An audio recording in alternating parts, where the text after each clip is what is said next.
above and beyond the natural love of oneself. Paul said you take care of your body, you don't hate yourself. Now, these people go way beyond that.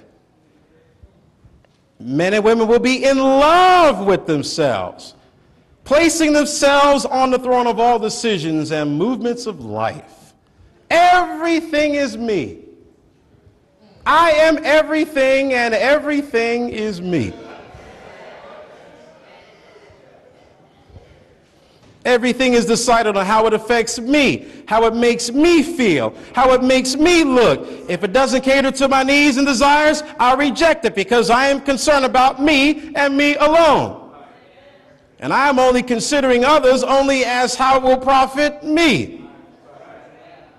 And this evil characteristic is the key to all the rest of the moral degradation described in this chapter. If I'm in love with myself, naturally I will be a lover of money. If I love myself, I'm naturally going to be a lover of money. I mean, there's no mystery behind that. I am the object of my desire, so I must do everything to please me. So I get as much money as I can so that I can please myself. And if the preacher wants some money to this facility, that's tough. Let him go out there and knock on some of them doors. He didn't ask me how I felt about it anyway.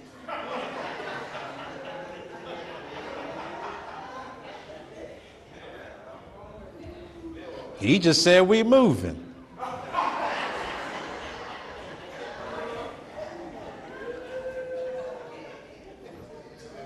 I don't like the community that it's in. I don't like that it's further south in South Central. Just don't like this. Couldn't they move to Orange County or something? Why they gotta move down here?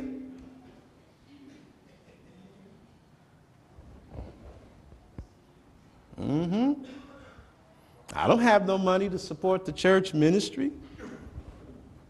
Yeah, but didn't I see that big old tractor trailer truck that Paul's big screen back up to your house last week?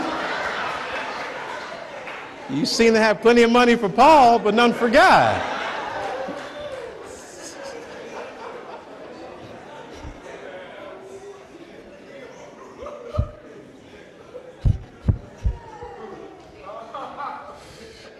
I'm glad you got this door here, you know.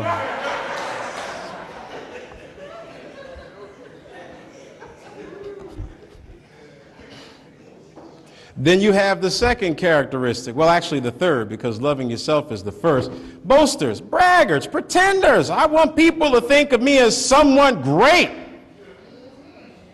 and important. I am somebody.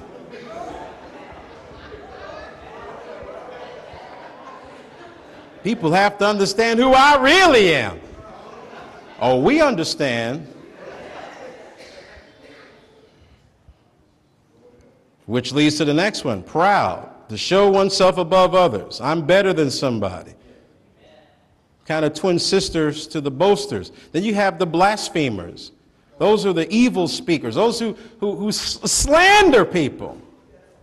Now see, listen, all these characteristics of the perilous times are characteristics in the church. It would be futile to write a work to the church about the world they already know lives in these things. That doesn't make any sense. These are the fruits and the characteristics of people in the church. And I can tell you, I've seen, well, just about every one of these in churches I've visited, preached, and pastored. Then you have disobedient to parents. Nobody obeys their parents anymore, just about. I saw one of these little somebodies, little somethings in our complex. Walk around with these old thin Dennis Rodman glasses and looking like she was on something, walk around like this. And Can't be no more than 13. Hiding around the building so she can smoke. Like, I'm so smart, no one can smell me.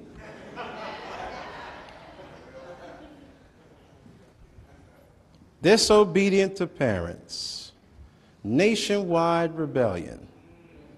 But that's understandable in the world, because the world does what the world does. But I can't understand it in the church. And these little ruffians will tell you, yeah, I'm a Christian. Not following one order from their parents. Then you have unthankful. In other words, some folks aren't thankful for anything. When they were in the old facility, they weren't thankful.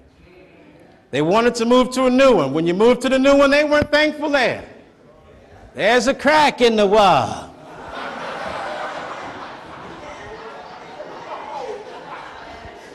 There's a spider web on the ceiling. Smells in here. Some people are thankful for not one blasted thing in this entire life.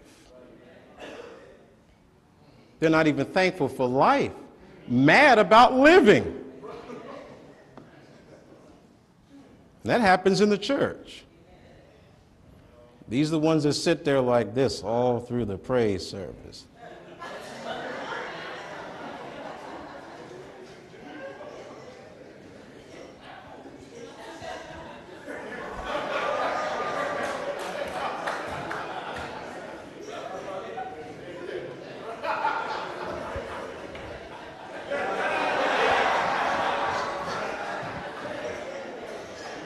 And you tell these people, open up a Bible passage.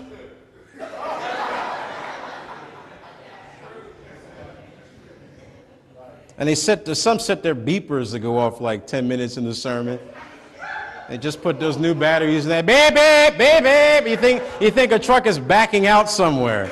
No, it's this guy sitting in row 3 with his watch with a brand new battery and a loud beeper, trying to send you a subliminal message that he's unthankful. These are sins in the church. We all know this. Then, surprise, surprise, the next one is unholy. You think unholiness was normal. That being a Christian and being a crackhead was normal. That being a Christian and being a fornicator was normal. That being a Christian and being a homosexual was normal. That being a Christian and popping your wife upside the head and beating your children up is normal. Because we just excuse all this stuff away. We excuse all this stuff away. Yeah, God knows my heart. Yeah, Jeremiah 17:9. The heart is deceitful above all things and desperately wicked, incurably sick. Oh yeah, God knows your heart, told you about it. Amen. We don't believe it because it's deceiving us. We really do think more of ourselves than we ought to think. That's why we never see us for who we really are. That's why we never see God for who he really is. But living unholy means living a completely godless and secular life. Yeah, in the church. People do that stuff in the church. Folks in Olivet do it, and folks in Family Faith do it. And get quiet if you want to. I'm going to tell it like it is, because it's true. It's true. We pastors have to deal with this mess all the time. Folk can't make up their mind whether they want to follow Christ. You can't make up your mind whether you want to follow Christ. The issue is, have you ever followed him to begin with?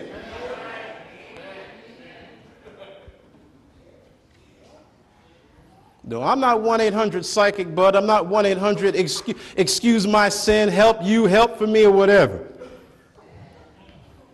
1-800 teach the word.